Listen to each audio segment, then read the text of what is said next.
1963 में जन्मे मुख्तार अंसारी पर पहला मुकदमा 15 साल की उम्र में दर्ज हुआ था, जब उन्होंने किसी को धमकी दी थी और खुद का एक गिरोह खड़ा करके सरकारी ठेकों पर कब्जा जमाना शुरू कर दिया था। जैसे जैसे उनके गैंग का अपराध का ग्राफ बढ़ता गया, वैसे वैसे उनके खिलाफ कई हत्या के मुकदमे बढ़ते चले गए। मऊ हिंसा के मामले में लगातार जेल में बंद रहते हुए भी उन्होंने लगातार 3 बार यूपी विधानसभा का चुनाव जीतकर यह साबित कर दिया था कि मऊ में उनके अलावा कोई और राजनीतिक पार्टी का कैंडिडेट नहीं जीत सकता। पिछले 30 सालों से मुख्तार अंसारी के परिवार को मऊ और गाजीपुर के सीट से कोई भी राजनीतिक दल हरा नहीं पाया है, जबकि यह दोनों जिलों में मात्र 20% मुस्लिम आबादी ही रहती है। लेकिन 2002 के विधानसभा के चुनाव में उनके भाई गाजीपुर सीट से ब्रिजेश सिंह के करीबी कृष्णानंद राय से बुरी तरह से चुनाव हार गए थे,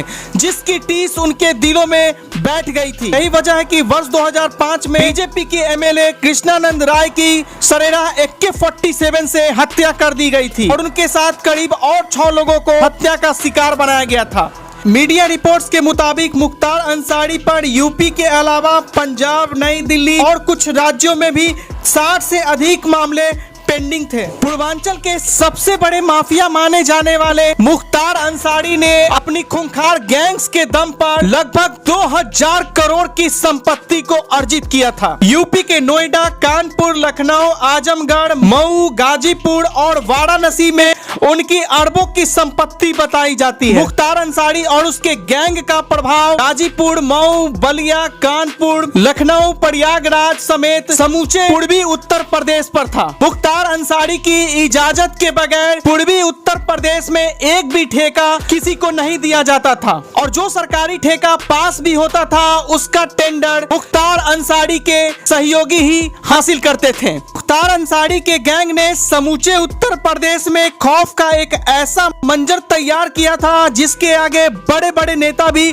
मुंह खोलने से डरते थे। मुख्तार अंसारी के कुल गुर्गों पर 160 मुकदमे दर्ज है, जिनमें से 186 गुर्गों को पहले ही गिरफ्तार किया जा चुका है। मुख्तार अंसारी ने अपने इसी गैंग के दम पर पूर्वांचल के सबसे बड़े मछली बाजार पर कब्जा करके वहां पर मछली बाजार की सबसे बड़ी मंडी बनवाई और आंध्र प्रदेश के मछलियों को आयात कर यूपी के तमाम जिलों में सप्लाई करना शुरू किया। तो वहीं यूपी के अंदर ब्रिजेश सिंह जैसे बड़े माफिया से कड़ी टक्कर मिलने के बाद अपने काले कारोबार को बढ़ाने के लिए गुजरात का रुख किया और गुजरात के बड़े बड़े कंपनियों में खपत होने वाली कोयले की सप्लाई के लिए एक बड़ा नेटवर्क खड़ा कर दिया, जिसके बाद से गुजरात में भी कोयले की सप्लाई से उसे मोटी आमदनी होने लगी। यूपी की राजनीति में संरक्षण मिलने के बाद उसने अपने गैंग का विस्तार करना शुरू किया। यूपी के गाजीपुर से निकलकर अब उसके गैंग ने भारत के अन्य राज्यों में पांव पसारना शुरू किया। उसके गैंग ने सबसे पहले पंजाब, हरियाणा, गुजरात, मध्य प्रदेश, बिहार, दिल्ली और महाराष्ट्र तक में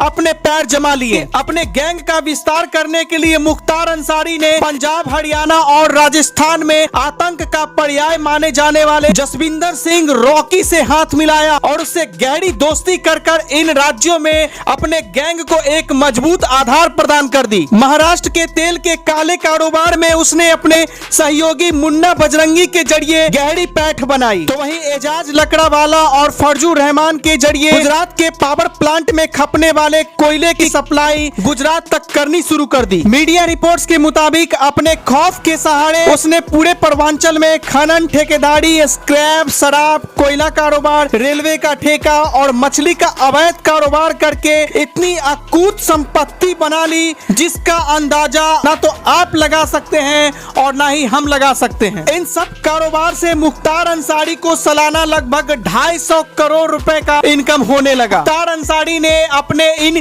काले कारोबार से लगभग 2000 करोड़ की अकूट संपत्ति को जमा कर लिया और राजनीतिक संरक्षण प्राप्त कर वह लगातार अपराध की दुनिया में आगे बढ़ते चले गए। मुख्तार अंसारी के गैंग का दखल अवैध रूप से बस और टैक्सी स्टैंड का संचालन, रेलवे और PWD ठेकेदारी में भी है। की जानकारी के लिए आपको बता दें कि मुख्तार अंसारी की खुद की कंस्ट्रक्शन कंपनी भी है जिसका नाम विकास कंस्ट्रक्शन है, जो कि पूर्वांचल के बड़े बड़े ठेकों इलाकों में गहरी पैठ बना चुकी है। सीएम योगी के आदेश पे ही यूपी की तमाम एजेंसियों ने मुख्तार अंसारी और उसके गैंग के ऊपर नकेल कसना शुरू किया और लगभग 2020 में ही 608 करोड़ की अवैध संपत्ति को या तो जब्त किया या उसे धराशाही करके रख दिया। मीडिया रिपोर्ट्स के मुताबिक अब तक मुख्तार अंसारी के 2100 करोड़ रुपए की कीमत के उद्योग धंधों को योगी की सरकार ने चौपट करके रख दिया है और मुख्तार अंसारी के आय के तमाम स्रोतों के दरवाजे बंद कर दिए हैं, जिसकी छटपटाहट साफ तौर पर मुख्तार अंसारी के परिवार वालों के चेहरे पर भी